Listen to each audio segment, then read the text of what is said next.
Today we play golf. Let me show you how we do it in the pros. Welcome to Behind the Golf Brand Podcast. I never miss with the 7-iron. A conversation with some of the most interesting innovators and entrepreneurs behind the biggest names in golf. My friends with the golf clubs. I lived on the golf course. I lived on the driving range. From pro talk You should learn something from each and every single round you play. to fun from on and off the green. Why would you play golf if you don't play it for money? Just let me put the ball in the hole. This is Behind the Golf Brand Podcast with Paul Liberatore. What's up, guys? Paul from Golfers Authority. Welcome to the Behind the Golf Brand Podcast. We're on episode 67, which took me about 5 minutes to figure that out. Today, I have Lisa O'Hurley from LOHLA Sport. I'm really excited to have her on. You guys probably know her from her past and all the cool things she's done. She's now in a new endeavor with LOHLA Sport, and I love supporting women's golf. And I'm really excited to have her on the show. So welcome to the show this morning. Thank you, Paul. So we play a game on the show, and it's called Where Are You At Right Now? Where are you located? Like specifically? Like your address. I want to know your exact address, like right now. So people can Google it. Yeah, 31356. No, I'm at my I'm at my office / warehouse here in Westlake Village, California. Just just a little bit outside of LA. We call it North Malibu. Oh, that's cool. Yeah. Now, how big is your office space? Is it like a big, like a warehouse? Like, is it like Actually, it is. It's only 1,700 square feet, and in 1 year we are bursting at the seams. Like I've got squirts coming out the window. So we are about to move. In 2 months' time, we're moving to about 4,300 square feet, and at that point, I will be inviting you over to visit because we will have like an espresso machine and a nice couch and a showroom and all those fancy things. So I would love that. So like I am already going out next month because I work with a brand called Minimal. They're like a bag company. Mm-hmm. And so like what we're going to do is I'm going to go and like we're going to do like kind of behind the scenes of their location. And then we're going to go play golf. So that'd be fun to do with you. There you go. You probably would kick my ass, but that'd be cool. I know you're good. So once I've moved in to the new digs, we can do a behind the scenes there, and then I will take you to play Sherwood. If that would be freaking awesome. Okay, it's good. It would be really cool. Like I would enjoy that. Like it's really fun. I'm actually playing for everybody to know out there. I am playing next month. We're doing this with Jane Spicer from Daphne's Head Covers. I love their head covers. Yeah, and so. Here's a story, right? So like a year or 2 years, I've been friends with her for like 2 or 3 years. And so I said, I want to get you on the podcast. And she was like, we should do it where we do like golf car karaoke where we can just like singing songs and have fun. I was like, I'd do that. And then we never did it because COVID happened and whatever. So then I emailed her. I'm like, we should do that now. She's like, I would love to do that. That'd be so much fun. And so like, I think that I would watch that on YouTube, right? Like partly behind the scenes, partly having fun playing golf. Like, why not, right? So that'd be awesome. I would enjoy that. So where are you playing with her? Do you know? I don't know yet. I just emailed her yesterday. I'm like, hey, what do you want to go Well, play tell at? her I like the head covers. I have all of them. Do you? Pretty much. In fact, I used to, during COVID, as you know, golf was, took quite an upswing during COVID. And at my son's junior high out here, or middle school, I guess they call it out here, I actually coached the boys golf club, which is what they had during COVID because everybody wanted to play golf. So I had 60 boys that we coached to play golf during COVID. And when it came down to the year-end culmination, the trophies that I gave were all Daphne head covers. Oh, that's cool. It was awesome. It looks so good. Anyway, so you can relay that information. Which one did you give them? Or which one? Oh, all different ones? I had a huge assortment. So yeah. So anyway, and they got to pick which one they want. So as soon as they, won something, they came up and got to pick from the large array. So anyway, you can also relay that information to her that they make great trophies. Oh, that's cool. She's classy, man. I love her. She's so cool. Like, I didn't know so here's another story too. Like I did a unboxing for her, like when I first met her. And so like while I was filming it, my videographer was like, it'd be so funny, like we should do a puppet show. And I was like, I'd do that. So like at the end of the unboxing, like when our outtakes, like we're literally doing like a puppet show with like or I was at least. So here's the rest of the story. So I was super embarrassed, right? So I do this show, I do the unboxing. I have a Zoom call with her. I'm like, hey, I want to show you my unboxing. I'm really excited about it. And I show it to her, and I'm like, wait, and she's watching it, I'm like, and then we do the puppet shows at the end. I'm like super embarrassed, and she's like, I'm like, oh my god, what's she gonna say? And she started crying. She's like, that was the nicest thing. I was like, seriously? She's like, oh, I love it. I was like, oh my god, really? That's so cool. So, Oh, that's so funny. we're gonna start from the beginning, right? Where did you grow up at? Because you moved around, right? I did. I moved a lot. So I grew up in country clubs. My dad was a general manager of country clubs. And for most of my growing up years, he worked for Club Corps. And so I was born in Dallas. We lived in Texas a lot. But then he was sort of a regional manager. So whenever they would buy a new club, we would go there. I moved around a lot between Texas, Colorado, once in South Carolina. And when I'm saying this, I mean back and forth, Texas, Colorado. It's like we were bouncing. And then he left Club Corps and went independent, and we landed in Phoenix, Arizona, which is where I finished out my high school golf career. And where I would say, I mean, even though I started playing in Houston, which was a phenomenal experience, but it wasn't until I got to Phoenix that I became uber competitive, I would say. Really? Yes. Was your dad like on you though to be competitive? Or No. not really? Like he would just support us. Like, oh, this is cool. Like I want her to be good. You know, I used to ride around in the cart with him, but it wasn't until I was going into my freshman year in high school, and I was living in Houston, and that particular school had the #1 girls team in the state. And I thought, oh, well, that'd be kind of fun. I asked my dad if I could have lessons at the club. And back then there was a guy who used to play on tour. Now he's a broadcaster named Billy Ray Brown. I don't know if you know the name. Anyway, He worked for my dad at the time, and he gave me my first lessons. I went from never playing to playing, 14 hours a day. By the time I'd played for 3 years, I was a 1 handicap. So I was intense, let's just say. That's so cool. I was in like it. you were that, and it probably because the girls you were playing with at the time were like really good too, so it makes you even more competitive because it steps up your game because you're like. Well, and when I was a freshman, the girls who were really good obviously were the juniors and seniors, and it was just cool to hang out with them at the time. You know, you were a freshman girl and they would ask you to go do stuff, so you jump at the chance.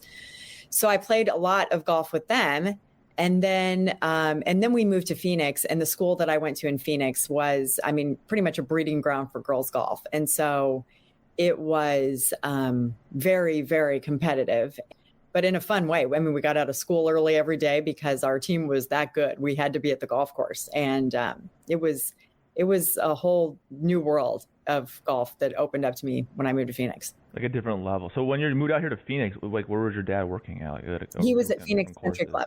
He was at Phoenix Country Club. Yeah. So did you guys live around there, like downtown?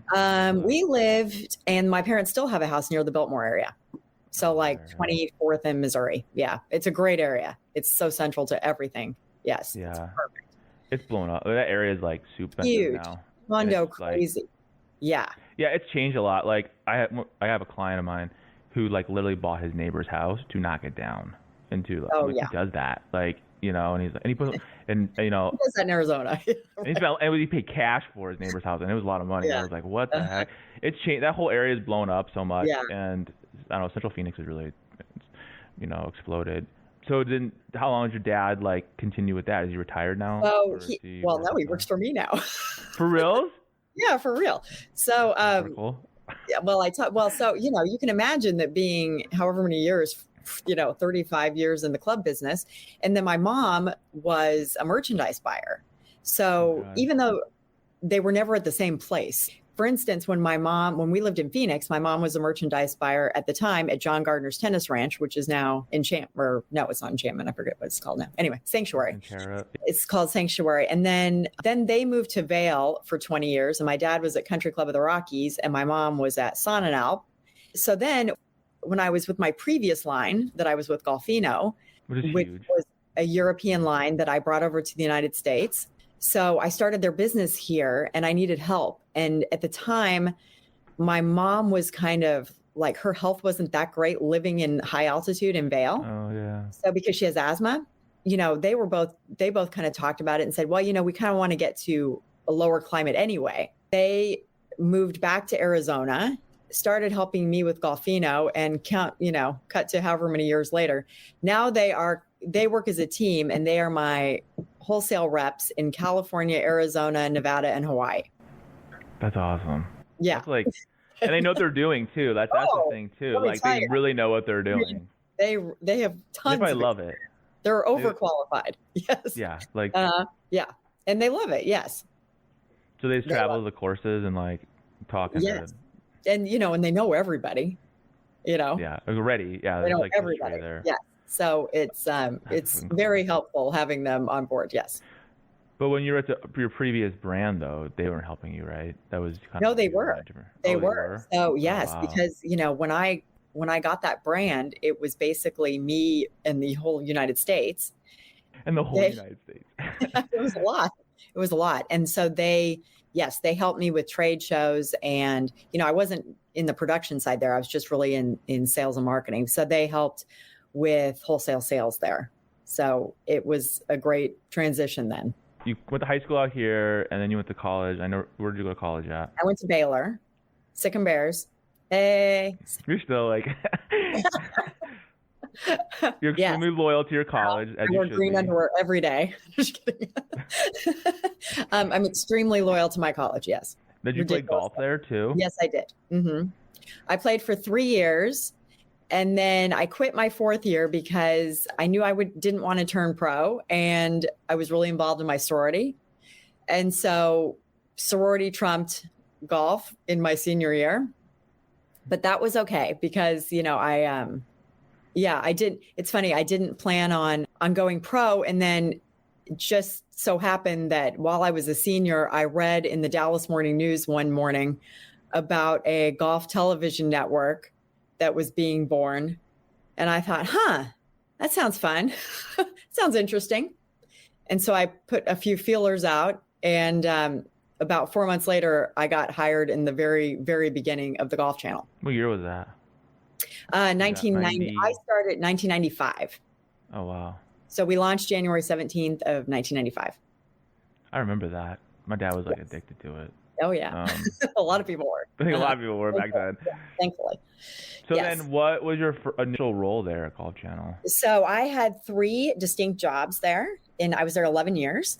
My first job was distribution because when we first started, we didn't have anyone watching. So we had to, and it was a pay service. It was like HBO, like you had to pay $6.95. Like an upgrade or whatever. $6.95 a month. Yes. I was first in distribution, and I had from the Mississippi River West, that was my territory, including Guam, which Did you get to go there? No, I'm not going to Guam. They were oddly one of our first people. But they're a territory. Well, yeah, and it was a military base, and they loved the Golf Channel. So anyway, it was very odd. Anyway, so I was in distribution for the first 4 years, and during that time, we went from 0 subscribers to, in my territory, 23 million subscribers. Then they moved me to Orlando, where I renegotiated all the tour contracts because we were 4 years in, and all of our tour contracts were up for renegotiation. And they're probably like really crappy in the beginning too, because they're just trying to get we had the content, and now it's like, wait a minute, now we have a little leverage.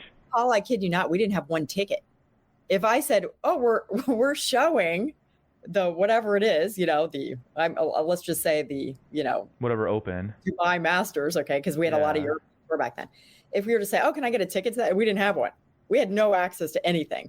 So after 4 years, we had to wrap in marketing elements and sponsorship opportunities and things that we didn't have early on. So anyway, so that was my job for a year and a half. And then I begged to go back to Los Angeles.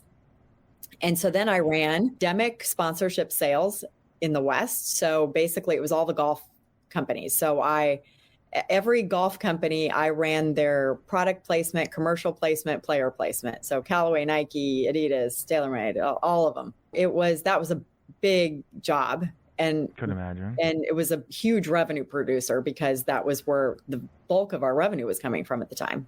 Nowadays, when all these new people started the Golf Channel, I say, well, I like to think I paved the way for you guys. It was because it's like uncharted territory, right? Because it's kind of like how the internet was, or internet is now. It's like if you're gonna start you have to start on the ground, right, and figure it out, and especially then, like it's a different time, Yeah. And, and I learned about something that I knew nothing about, which was the television industry and the cable TV industry and sponsorship sales, and, you know, quite good at that. And I worked for that man who's directly behind your shoulder.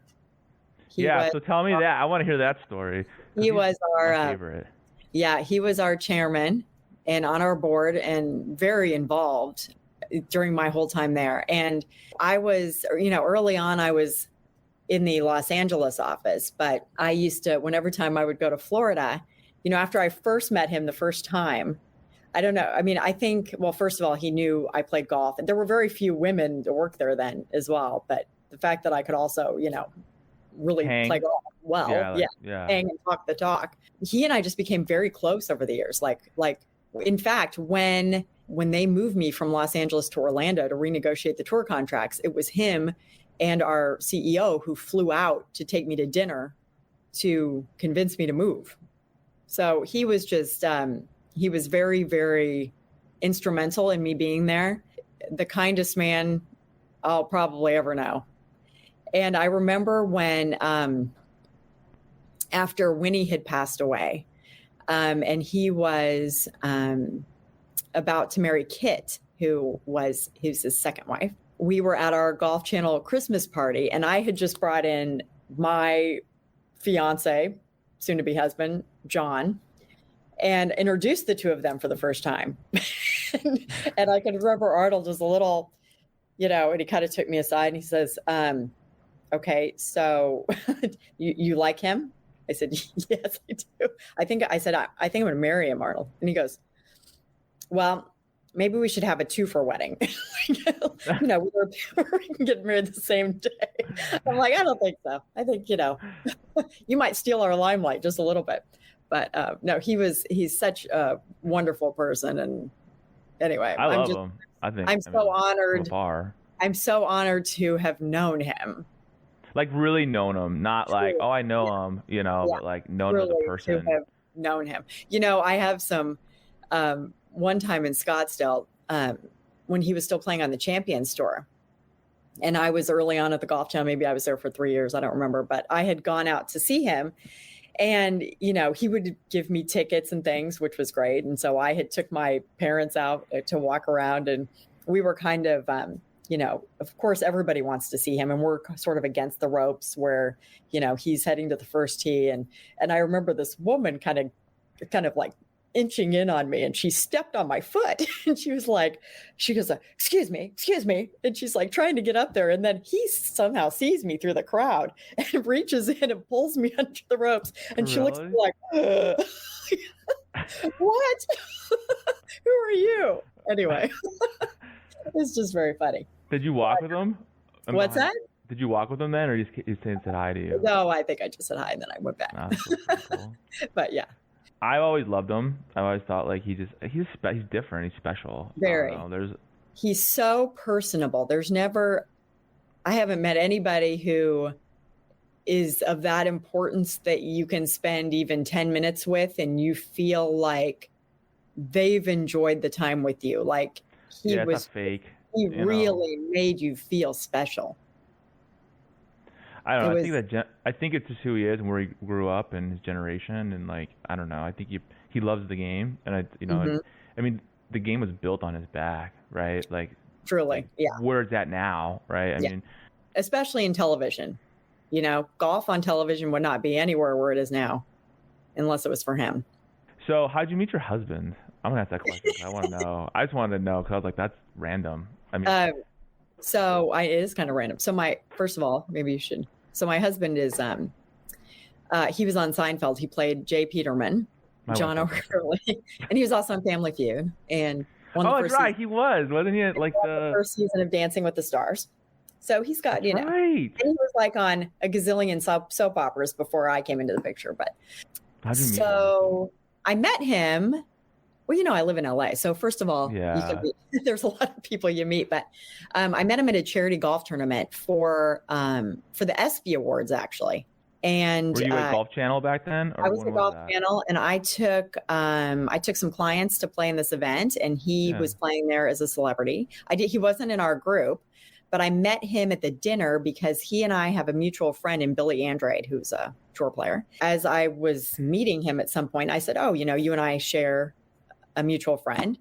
And then, we went on our way. To be honest, he was with a date and I just assumed it was his wife. I wasn't really thinking anything. So I met him and I met her and I, went on my way. And then about a month later, I was at a restaurant opening in Hollywood and it was way too crowded. I was standing against a wall with my girlfriend and waiting for our table reservation, which was an hour late at the time. And she says, hey, I think that's that guy from Seinfeld over there. And I looked and I said, oh, yeah, it is. I go, I met him last month at this tournament. I go, he's very nice. And she goes, well, we should go say hi.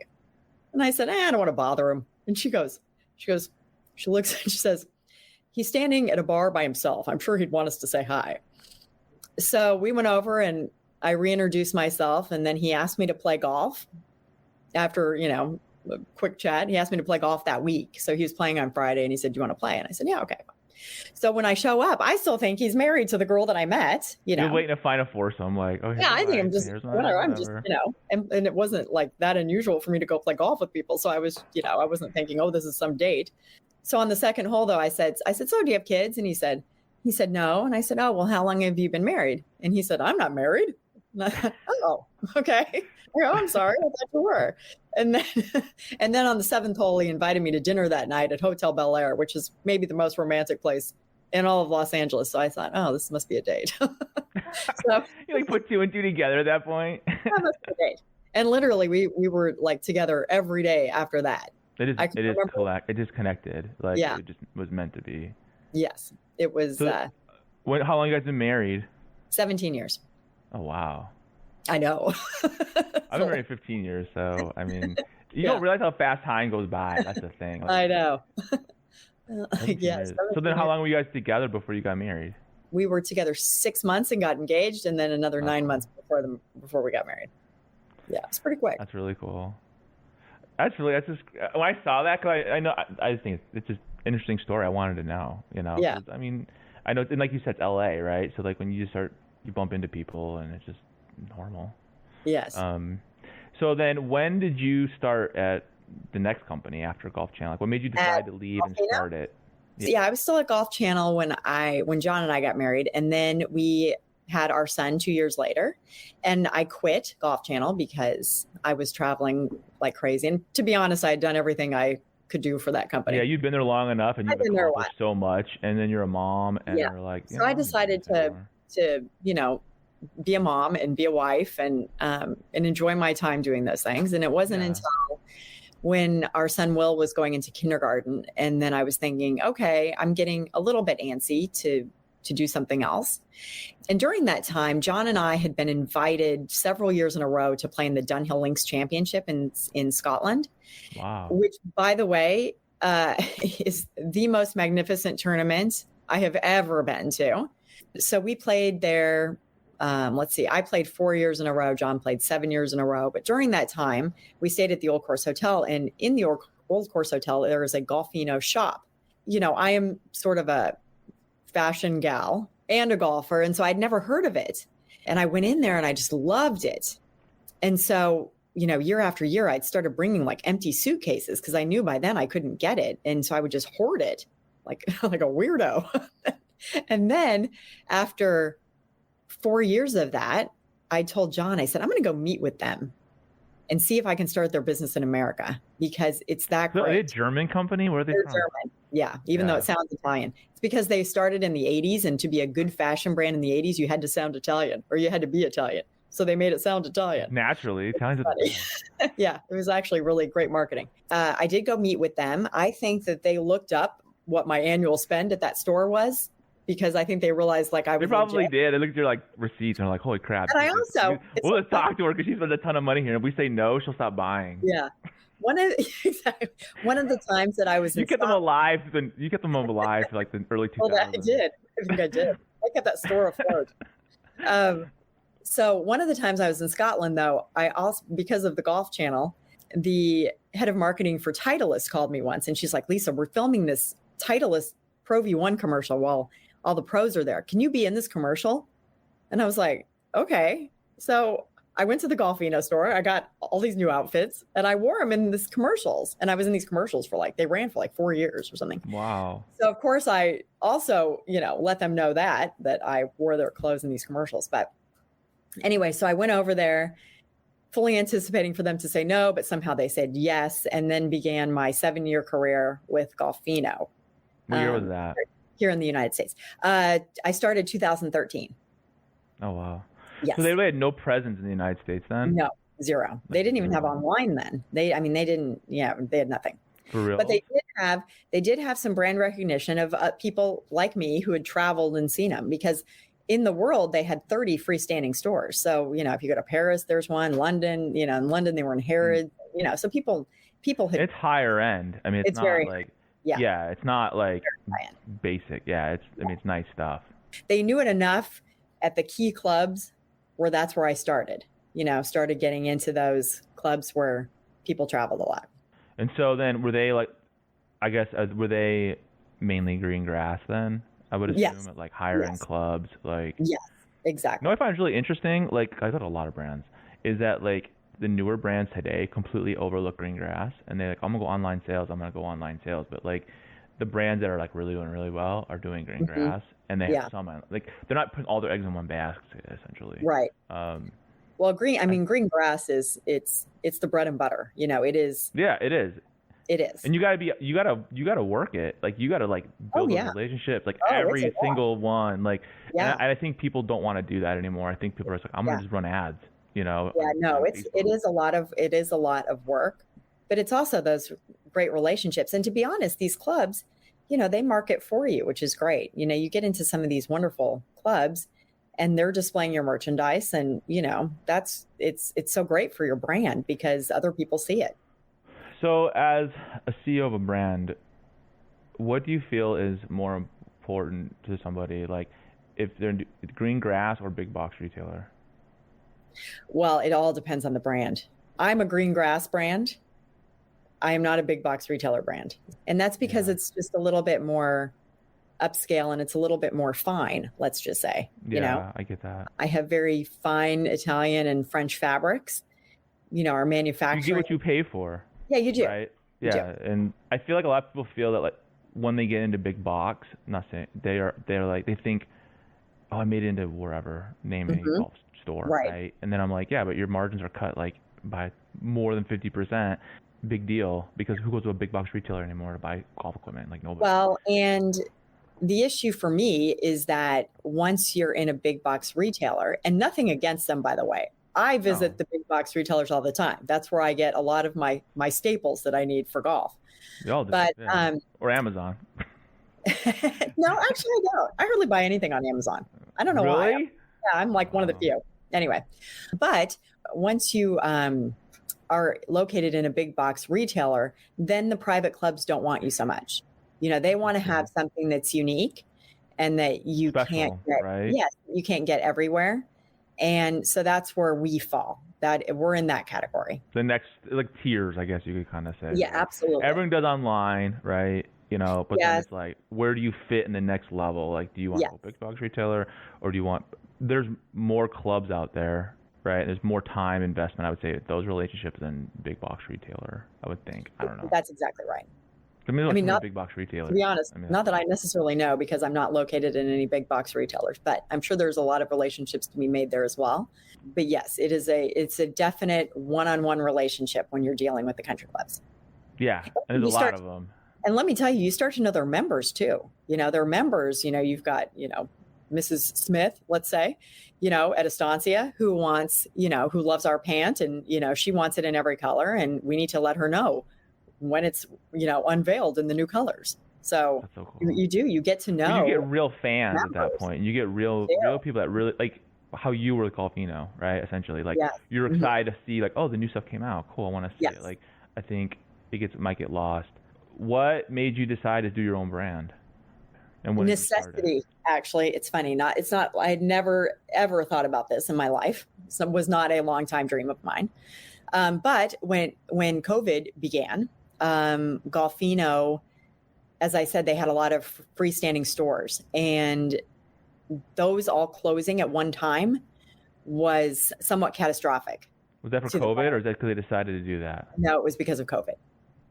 So that was somewhat catastrophic to the brand. And so the owners, it was family owned, they sold the brand to a, oddly, big box retailer located in London. That company bought a couple of brands, GOLFINO being one. And in our discussions with them, they didn't want to do business in America. They weren't planning to produce anything new, and they certainly did not want to do wholesale. So what do they want to do? They, to be honest, I'm not own entirely. The label? They open the big box store, so I don't know if they just wanted to bring in the merchandise and sell. Previous. Who knows? It's interesting to hear that. I mean, it's interesting. Yeah, I'm really not sure. So, but let's just say our conversations were brief, because once we heard that news, there wasn't much hope for us with. There's no work. As I just said, we've spent 7 years cultivating these great relationships, and we were in many, many clubs. Even our clubs were very upset to hear this. when we called and said, you're not going to be getting the GOLFINO product you ordered, they were understandably upset. Similarly, there were other brands that were in our space, that were ladies premium brands that were, having some issues during COVID. And so there was shelf space to be had, with it was needed at these places. They're like, we don't have. Yeah, exactly. So I, after about 5 days of moping about this, then, it kind of hit me like a thunderbolt. Like I told John at dinner, offhandedly, boy, if you really ever wanted to start a premium ladies golf line, now is the time. And then he kind of looked at me and he goes, does that mean you're going to start a premium ladies golf line? And I said, well, I don't know. And then never thought about it. Yeah. Well, So then the next day I got on the phone with, I had maintained really good relationships with all the people I had met through GOLFINO.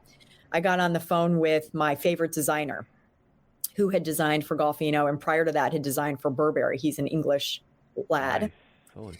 I talked to him and I said, what do you think about this, about a ladies premium golf line? And he says, I'm in.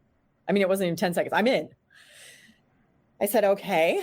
So then he starts looking into, the fabric suppliers, the manufacturers, all of our production. He says, okay, I think we can do all of this. Like, I think it can be done. So then I had to go find investors, which I did, which that was a little more laborious than I thought it would be.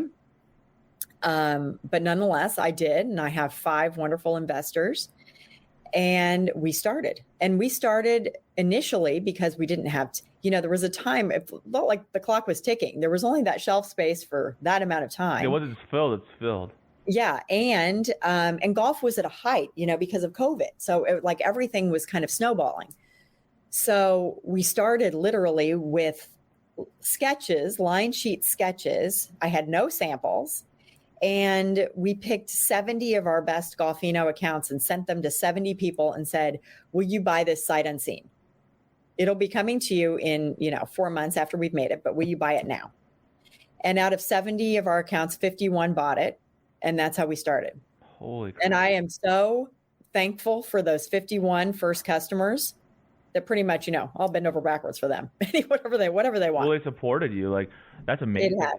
But yeah, the thing though, because you spent so many years cultivating those real relationships with people, Mm-hmm. it was like it wasn't a sale, right? You weren't selling them something. It was more like they knew you weren't full of crap. And so they like you already they trusted you. They knew that what you were doing was going to be something cool. Well, and we kept the same quality. That was the big deal. We kept the same quality as GOLFINO. The same lovely fabrics, the same great manufacturing. So they knew what they were going to sort of get. And it turns out now many of them, like their orders are higher than they were at GOLFINO, which is, great. Or whatever we're producing, they're enjoying. Yes. How many stores are you in? Or not stores, but how many locations? How many? Yes, we're in shops, I guess you could say. Just shy of 200. Yeah. So, and we just turned a year old. So we're doing okay. Really? Yeah. Oh, shit. We're doing okay. So, yeah. Like, how big is your team right now? Do you have like sales reps? Not many. It's not many. So we have 4 salespeople. I don't have salespeople spread all across the United States because I learned with GOLFINO that that it's not necessarily popular throughout the entire United States. So we have salespeople in key regions right now. And then I have a director of operations here in the warehouse to help me here. And then we have the designer in England. And that's about it. We're lean and mean right now. Yeah, but that makes you nimble as hell. I mean, that's the thing, right? Yeah. Like, that's a huge advantage because you're able to not only produce the product, but you're able to like not worry about like tons of inventory and stuff that nobody will buy. Yes. So then what? So you started literally a year ago. Like that's yes. when you really like launched. So we started our first shipment. Our first shipments were January of 2021. Wow. So then how? With the delays in production, did that really affect you a lot too, like it did everybody else? You know, it has affected us. It didn't until recently. This last round of COVID affected 2 out of 3 of our production facilities in Portugal because these aren't massive facilities. They're, you know, I hate to say, but not like China. They're not mega. They're factory. more. Yeah. So when one person gets it, pretty much the whole place has to close because either they've all been, you know, near it or they're on, you know, restrictions that they have to, you know, close down for a certain amount of time. So we had 2 out of our 3 production facilities were closed for 3 to 3.5 weeks in January, which was hard. So that was rough.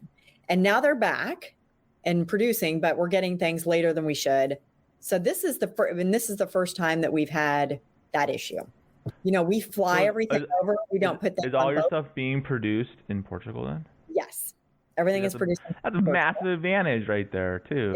Well, it's. I mean, it costs a lot more, but it's worth it. It's worth it for many reasons.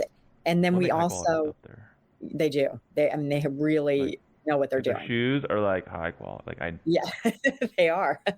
Yes, they're really wonderful. And then we fly everything over instead of put it on the boat. So that's at expense. Yeah. Like, that's expensive. Time is money, right? Like, yeah. But it's I did that with my own brand, and like, you know, they're like, oh, it's, you know, and they're full of crap. They're like, oh, it's 6 weeks for shipping. I'm like, for boat. I'm like, yeah, freaking right, whatever. That was not now. That's triple that, you know. And then I'm like, I'll just pay the extra for air. Like, whatever. You know, like, so then you just fly it in. So then where does it all go to LA then? It does. The main facility. Yeah, it comes right here. And then we use DHL, which is a great partner. Yeah, it comes right here to the warehouse. Oh, I already know this. This is a canned question, but like, so like you guys already signed up somebody to like kind of work with you, right? Like a big, famous LPGA player. You mean Annika Sörenstam? Yeah, I can't believe that right away. That's like, like how did that come about? Because she's a legend. Yeah, slightly. Truly. Yeah. So I've known Annika for about 12 years socially. During that, I've known her and her husband Mike and her children, and you know, enjoy them all so much. And of course, you know, I have complete respect and total awe for Annika. When I saw them last summer, so one of the reasons that we see them often is both Annika and my husband play in the American Century Championships in Lake Tahoe, which is the celebrity golf tournament in Lake Tahoe. So when we're together with them for a week. And so when I saw them last July, Mike mentioned to me that her deal at Cutter and Buck was ending at the end of the year. And so I said, well, what are her plans? You know? And he said, well, we don't really know. We have a couple of things in the works. And I said, well, if there's any way that I can be part of the discussion, I said, I realize I'm very new, but if there's any way I can be part of the discussion, I would love to. So he said, okay, well, we'll keep you in mind. And so 2 months later, he called and he said, okay, we're talking to a bunch of people. Do you want to have a conversation? And I said, absolutely. So I said, but you know, prior to even having a conversation, let me send some clothes over to Annika. Let's see if she likes the style, the fabrics, the fit, etc. Because if she doesn't, there's no reason to even talk. You know, turns out she liked them a lot.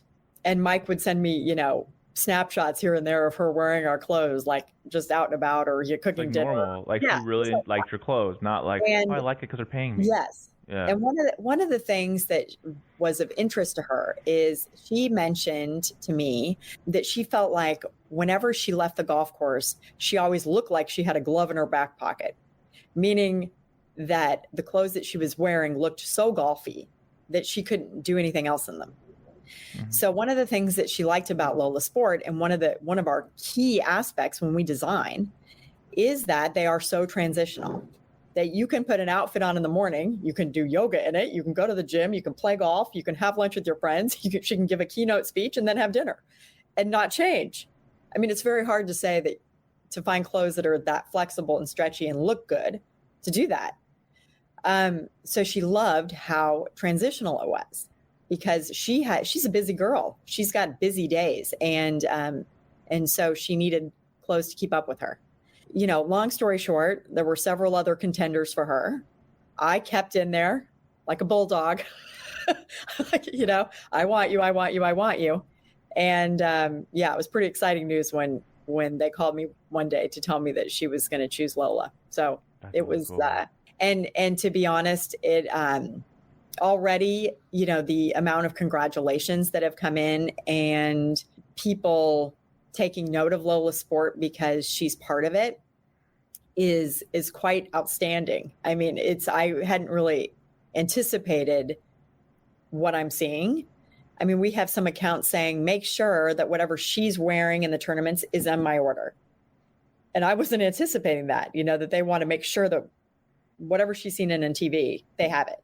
So anyway, she's quite influential, inspirational, and I mean, I couldn't be happier with it. And I know, by the way, that Arnold Palmer would be so happy. He loved both of us. And I know he's like smiling from above about this. So like, what that was like last month, right? When did she? It was, yeah. So we announced it in January, yes. You guys are just priming the pump, right? Essentially. Because I mean, look how much growth you've had in a year. You already know what you're doing. I mean, you've done it for so long. You're yes. well connected in the industry. And then you get, you know, superstars essentially to join, right, to support what you're doing. I think women's golf apparel needs this, though. I really do. I think that, like, there hasn't been anything like this ever, right? I mean, you have women's golf apparel brands, but not like this. This is different. I always like to say that that when you walk into a department store, you know, not everybody is like centered around one rack. Okay, there are people have different tastes. Yeah. And one of the reasons that drew me to GOLFINO was it matched my taste. You know, just because, you know, I wear certain brands outside of golf that I love. And just because I play golf doesn't mean I completely, you know, obliterate my sense of style. So I want to keep that same sense of style. Like if I'm wearing, you know, I love like Legence and Rag & Bone and Vince and Theory. And, you know, I love those styles.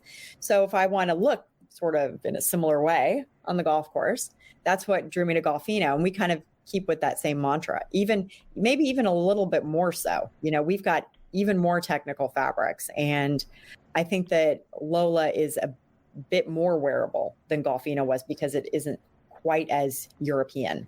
So I can see that. It has an American flair to it. That's kind of where we fit into the puzzle in terms of ladies golf fashion. Is I think we match a certain style that was not really represented in golf. So, like, what is your initial items that you like produce, like skirts, tops? Oh, we got it all. Like we have it all except for rainwear right now, but you know, we're working on it. The best-selling thing that we have is our pant. It's called the Very Pant, which actually is a Seinfeld takeoff because at one point, as J. Peterman said, "Oh, it was the very pants that I wore to cross the Himalayas." So anyway, so it's called the Very Pant because it could also be known as, you know, the very pant I wore when I broke 80, the very pant I wore when I won the club championship. That's a good name. Anyway, it's called the Very Pant because it, you know, it indicates specificity, which is hard to say. I'll show it to you in a color. These are really great though. So they're made out of a French Sofaletta material. So they're very, very stretchy. They're like an ankle pant length and they have 4 pocket, 2 in the front, 2 in the back. I can't tell you though how stretchy they are. So even though, you know, women have gotten kind of a little lazy with the pull-on pants, and we make a pull-on pant too, but anyway, but this at least is a nice look. It has a full closure, you know, with an actual zipper and a button, but it has the movability of a pull-on pant. So you actually really are looking good, but you can still maintain all this flexibility. So they're really great. But we have made this, we did develop this thing called the Golf Fitness Pull-On Pant. And it is Does it pull on really? Like it's no. definitely It looks one like of a real my pant, favorite, but it's. like one of my favorite things we've made. Let me see if I can find that. Hang on a second. I love those. I know a couple men's brands that do that. And the first time I ever put them on, I was like, "This is the coolest thing I've ever seen in my entire life." So this is the Golf Fitness Pull-On Pant. It is a tad. It's made from an Italian fitness fabric. It's, I would say, like 75% thicker than a normal yoga pant. Okay, and so it has a little bit more hold to it, and it's not going to show anything. It doesn't show any, weird lumps, bumps, or anything else. Okay. It's a really, really nice fabric. They are high-waisted with some tummy tuckability. They are also longer so that you don't see any calf hanging out at the bottom. So it goes all the way to your ankle. And then, but the kicker is the 2 back pockets, which is what makes them golf appropriate so that you can wear them to most country clubs. I mean, every country club is different, but the way that, especially after COVID, the way that apparel restrictions are lessening a little bit, it sort of drives me crazy then when people wear the wrong thing. It doesn't mean, you can be a little more casual, but you still have to wear something appropriate, in my view. If they say you can wear a t-shirt, don't wear a cotton t-shirt that gapes open and, it's a mess. Wear one of our t-shirts that has the wonderful stretch and is super flattering on and has a high crew neck so that, you're not going to see anything that you shouldn't see. So anyway, but the Golf Fitness Pull-On Pants are ridiculously popular. And so now we had just come out with navy. Now it's navy, black, and this spring it's bougainvillea. And then we've got a few other colors coming for the fall. So yeah, they're pretty cool. So that's our pull-on pant for you. So apparel wise, like what do you want to make that you're not making now? I have a few things. First of all, I do want to make rainwear eventually, because not many women would play in the rain, but I do. And so there are others. And, rainwear is kind of the most unflattering attractive, stuff. Like, so anybody. we are going to make some lovely, attractive rainwear soon. I also would like to make kids. In sizing, we start our top size at double XXS, because I can remember as a size. What? Like that's even a size. But I can remember as a preteen and as a junior golfer not having anything to wear. So this size, not only is it made for petite women, but it's also for that preteen girl who's looking for something to wear to play golf. But I would like to eventually expand that to sizes maybe 4 through 12 for girls, because I think the boys' side is quite well represented, particularly with Johnny O, which is one of my favorite men's brands. But they don't make girls. So I would like to take a few of our styles and produce them for girls coming up. So that's coming. And then I have one other thing that I can't tell you about. You'll be the second person to know when it happens that we're developing right now. It's kind of cool because now you're like growing into others. You're doing other things, right? Not like, oh, we're strictly apparel. Like, it's like you can start branching out. And you know what? Here's the thing, Paul. I get to have fun with this. And if we're not having fun, then what are we doing it for?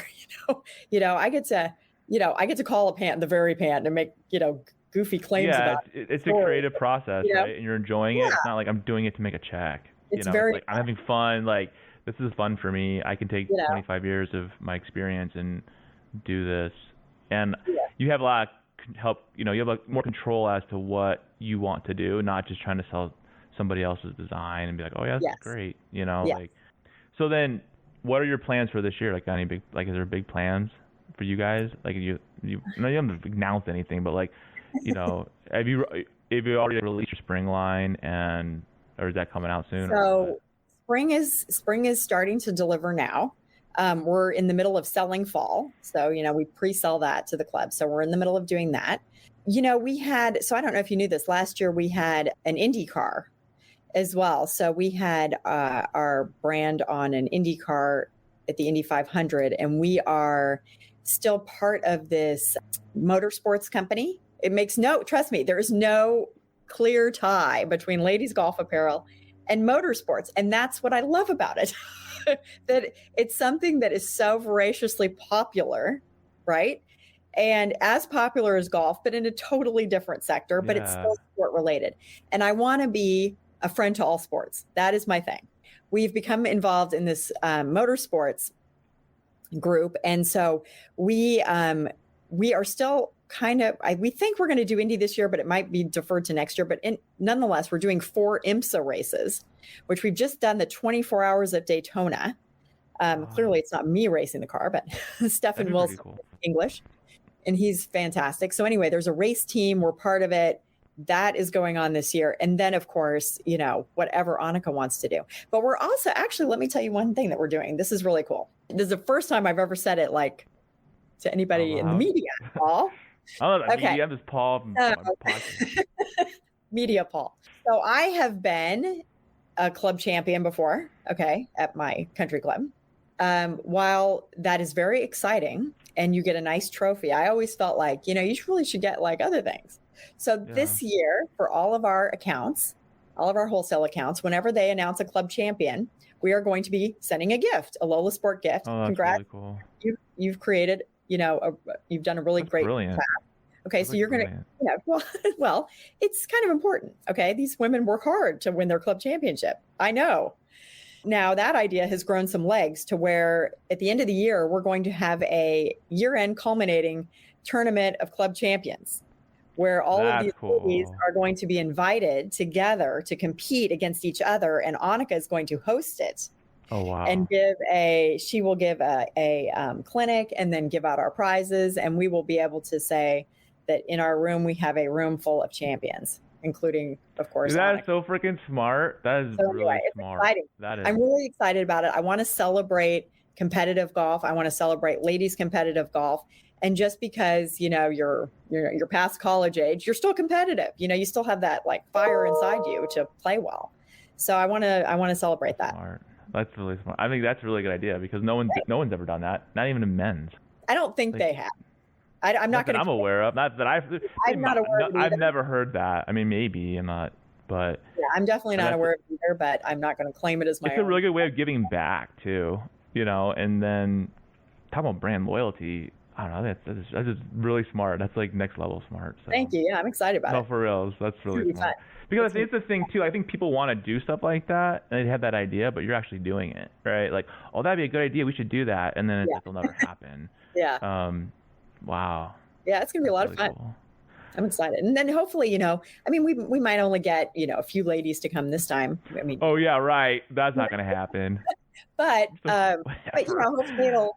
You play a municipal course, a really you should trick them.